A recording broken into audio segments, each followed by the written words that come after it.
2013 সালের 5-এর শাপলা চত্বরের হত্যাকাণ্ডের বিচার ছাড়া বাংলাদেশ চলতে দেওয়া হবে না। হাসিনার বিদায়ের মাধ্যমে দেশ একটি আযাব মুক্ত হয়েছে। মার্কিন আগ্রাসনের আযাব যেন বাংলাদেশে না আসে। ইউনূস সাহেবকে বলে দিচ্ছি, আলেম ওলামা পীর মাশায়েখদের সিদ্ধান্তের বাইরে যুক্তরাষ্ট্রের কোনো এজেন্ডা বাংলাদেশে বাস্তবায়ন করতে দেওয়া হবে না। সেজন্য প্রয়োজনে আরেকবার বাংলাদেশের মুসলমান রক্ত দিতে বাধ্য হবে। পিলখানা হত্যাকাণ্ডের ইতিহাস আমরা ভুলে যাই নাই। আনগঞ্জে যে লোকটা বলতো খেলা হবে, যখন ডেট ফাইনাল হলো খেলোয়াড় পালায়ে গেল। সকল আত্মত্যাগ, সকল শহীদের রক্তের ইমানদারি রক্ষা করতে হবে, শহীদদের মর্যাদা রক্ষা করতে হবে, সকল হত্যাকাণ্ডের বিচার করতে হবে। 2024-এর কোটা সংস্কার আন্দোলনের 5 শতাধিক শহীদের হত্যাকাণ্ডের বিচার করতে হবে। 2021 সালের মোদি বিরোধী আন্দোলনের হত্যাকাণ্ডের বিচার করতে হবে। 2013 সালের 5ই মের শাপলা চত্বরের হত্যাকাণ্ডের বিচার ছাড়া বাংলাদেশ চলতে দেওয়া হবে না। ইনশাআল্লাহ এভাবেই বর্তমান এই অন্তর্বর্তীকালীন সরকারকে আমরা সাহায্য করব, সহযোগিতা করব। তারা আমাদের প্রাণের দাবিগুলো পূরণ করবেন সেই প্রত্যাশা ব্যক্ত করছি। স্বাধীনতার 50 বছর পরে এসেও তারা রাজাকার নাম দিয়ে এদেশের ধর্মপ্রাণ জনগোষ্ঠীকে তারা দাবায় রাখবার ষড়যন্ত্র করেছিল।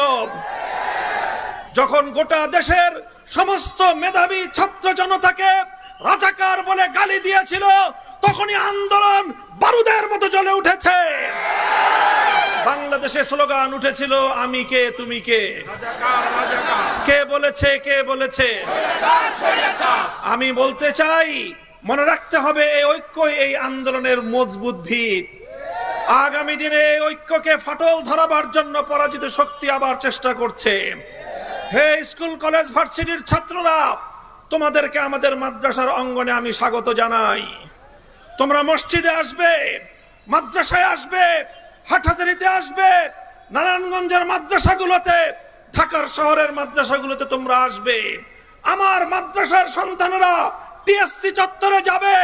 তোমরা শহীদ মিনারের সামনে গিয়ে ইসলামী ক্যালিগ্রাফি আঁকবে। বাংলাদেশের বাংলা ভাষার মর্যাদা রক্ষা করবার জন্য যেভাবে আন্তর্জাতিক মাতৃভাষা দিবস হিসেবে 21শে আগস্ট স্বীকৃত হয়েছে, সেই ভাষার মর্যাদা আমাদেরকেও রক্ষা করতে হবে। এমনি ভাবে যে কোনো মূল্যে ঐক্যকে অটুট এবং মজবুত রাখতে হবে। ইনশাআল্লাহ ছাত্র জনতার এই যে রাষ্ট্র সংস্কারের যে আন্দোলন, এই আন্দোলনে আমরা সর্বাত্মক সহযোগিতা করব। নারায়ণগঞ্জের সংগ্রামী জনতা, আপনারা শান্তি সমাবেশ থেকে আমাদের স্পষ্ট পয়গাম, সংখ্যালঘুদের জানমাল, ইজ্জত আবরু, তাদের ধর্মীয় উপাসনালয়গুলোর নিরাপত্তা হেফাজতে ইসলাম দায়িত্ব পালন করছে, অব্যাহতভাবে করে যাবে। আপনারা ওলামায়ে কেরামকে, ইমাম সাহেবদেরকে এই ক্ষেত্রে সহযোগিতা করবেন। প্রত্যেকটি মার্কেটে, প্রতিটি ইন্ডাস্ট্রিয়াল এলাকায় নিরাপত্তা নিশ্চিত করবার জন্য যতক্ষণ পর্যন্ত আইন শৃঙ্খলা রক্ষাকারী বাহিনী স্বাভাবিকভাবে দায়িত্ব পালনে নিয়োজিত না হতে পারবে, দেশের ছাত্র সমাজ যেভাবে দায়িত্ব পালন করছে এভাবে দায়িত্ব পালন করে যাবে। ওলামায়ে কেরাম, আলেম সমাজ, ইমাম সাহেবান, আপনাদের নেতৃত্বে আপনারা তাদেরকে সহযোগিতা করে যাবেন। আরেকটি পয়গাম আমি দিতে চাই, এই আগস্ট বিপ্লব, 5ই আগস্টের এই গণ অভ্যুত্থান, এটি রচিত হয়েছে এদেশের সর্বশ্রেণীর ছাত্র জনতার ঐক্যবদ্ধ এক মজবুত দৃঢ় ঐক্যের মাধ্যমে। এই ঐক্যে যেভাবে আমার স্কুলের ছাত্রছাত্রীরা ছিল, এই ঐক্যে যেভাবে কলেজের ছাত্রছাত্রীরা ছিল, ইউনিভার্সিটির ছাত্রছাত্রীরা ছিল, একইভাবে টেকনাফ থেকে তেতুলিয়ায়, হাটহাজারী থেকে রহমানিয়ায়, প্রতিটি স্তরে আমার মাদ্রাসার ছাত্ররাও হাতে হাত রেখে রাজপথে আন্দোলনের এক অটুট বন্ধন তৈরি করেছিল। আজ তাই পরাজিত শক্তি চায় আবার আমাদের মধ্যে বিভেদের দেয়াল তৈরি করতে।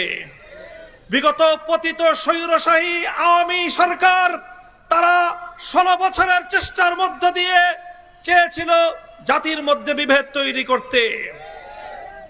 আগামীকাল ঢাকায় বাইতুল মুকাররমের উত্তর গেটে হেফাজতে ইসলামের মহাসমাবেশে যোগদান করার আহ্বান জানাচ্ছি।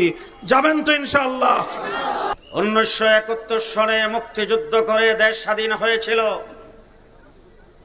পরিপূর্ণ স্বাধীনতা আমরা অর্জন করতে পারি নাই। গত 17 বছর বাংলাদেশের মানুষকে রক্তে রঞ্জিত করে, নির্যাতন করে, জগদ্দল পাথরের মতো আওয়ামী সরকার যে দুঃশাসন চালিয়েছিল, সেই দুঃশাসনের বিরুদ্ধে আমরা গত 15 বছর লড়াই করেছি। আজকে বাংলাদেশের সংখ্যালঘুদের মন্দির গির্জার পাহারা দিচ্ছেন কওমি মাদ্রাসার ছাত্ররা। সংগ্রামী সাথী ও বন্ধুগণ, বক্তব্য নেতৃবৃন্দ রাখবেন। আমি শেষ কথা বলে যাচ্ছি আপনাদের কাছে। 2018 সালের নির্বাচনে আপনাদের এই নারায়ণগঞ্জের কৃতি সন্তান আলেম ওলামায়ে কেরামের নয়নমণি মুফতি মুনির সাহেব বিপুল ভোটে নির্বাচিত হয়েছিলেন, কিন্তু কুচক্রী মহল তাকে এমপি হিসাবে ঘোষণা করে নাই। তার দাঁত ভাঙ্গা জবাব আগামী নির্বাচনে কে কে দেওয়ার জন্য প্রস্তুত।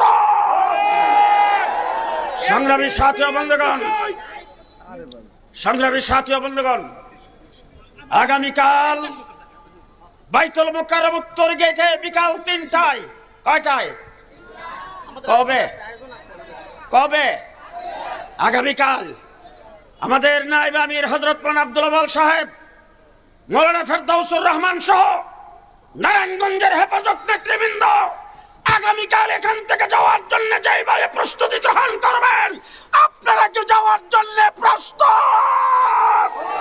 নাসরুম মিনাল্লাহ ফাতহুন করিব, আবাশশিরিল মুমিনিন। আসসালামু আলাইকুম।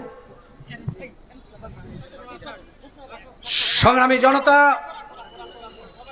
এ পর্যায়ে আপনাদের সামনে বক্তব্য রাখবেন হযরতুল আল্লাম মুফতি এনায়েতুল্লাহ আব্বাসী পীর সাহেব জৌনপুর।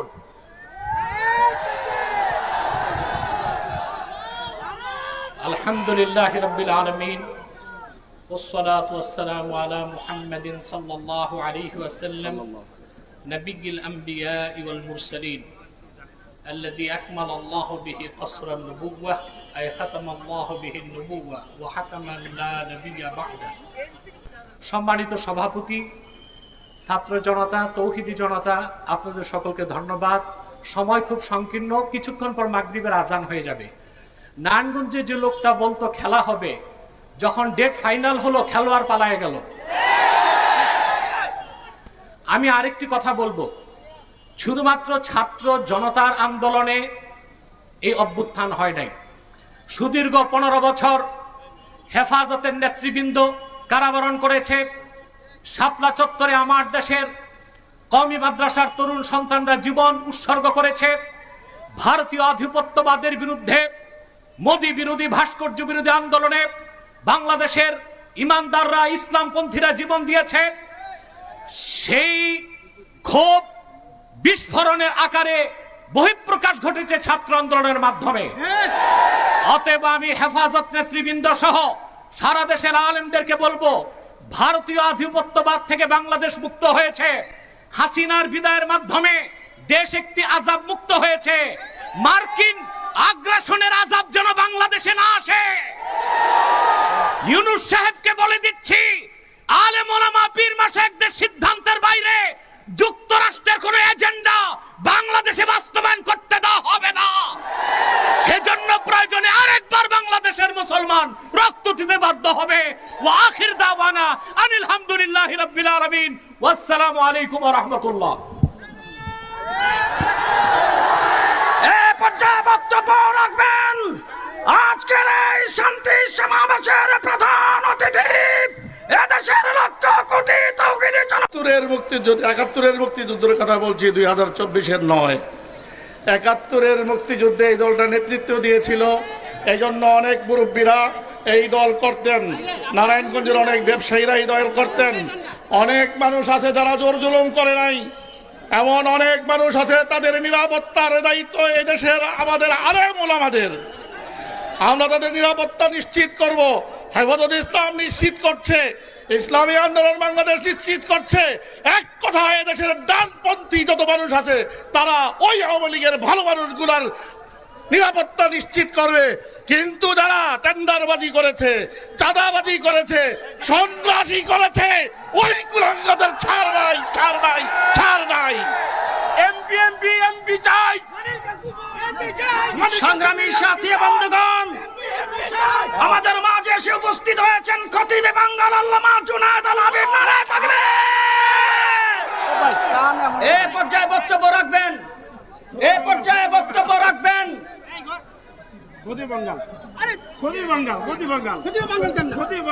খতিবে বাঙ্গাল হেফাজত ইসলাম বাংলাদেশের সহ সভাপতি, এদেশের লক্ষ কোটি মানুষের হৃদয়ের স্পন্দন, বাতিলের আতঙ্ক, আল্লামা জুনায়েদ আল হাবিব। আল্লামা জুনায়েদ আল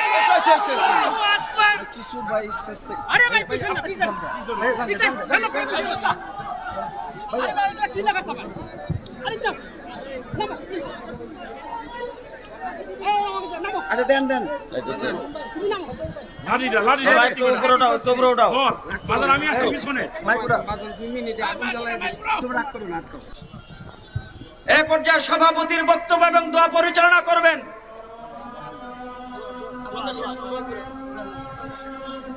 আমরা প্রত্যেকের কথা শুনি, সর্বশেষ দোয়া করে দিই। আল্লাহুম্মা আমিন। আয় আল্লাহ, মেহেরবানি করে আমাদের এই সমাবেশকে তুমি কবুল করো। ইয়া আল্লাহ, এর মাধ্যমে সারা বাংলাদেশে শান্তির ব্যবস্থা করে দাও। সংখ্যালঘুদের উপরে যেন কোনো রকম নির্যাতন না হয়, সংখ্যালঘুদের জানমালের নিরাপত্তার দায়িত্ব আমরা নিবার মতো তৌফিক দান করো। ইয়া আল্লাহ, বাংলাদেশে তুমি শান্তির ব্যবস্থা করো। আয় আল্লাহ, আমাদের ছাত্র ভাই সহ যারা এই আন্দোলনে শহীদ হয়েছে, আল্লাহ সকলের কবরকে তুমি মুনাব্বার করে দাও। ইয়া আল্লাহ, মেহেরবানি করে আগামী দিনে হিম্মতের সাথে এই দেশকে সোনার বাংলা করার তৌফিক দান করো। সাল্লাল্লাহু তাআলা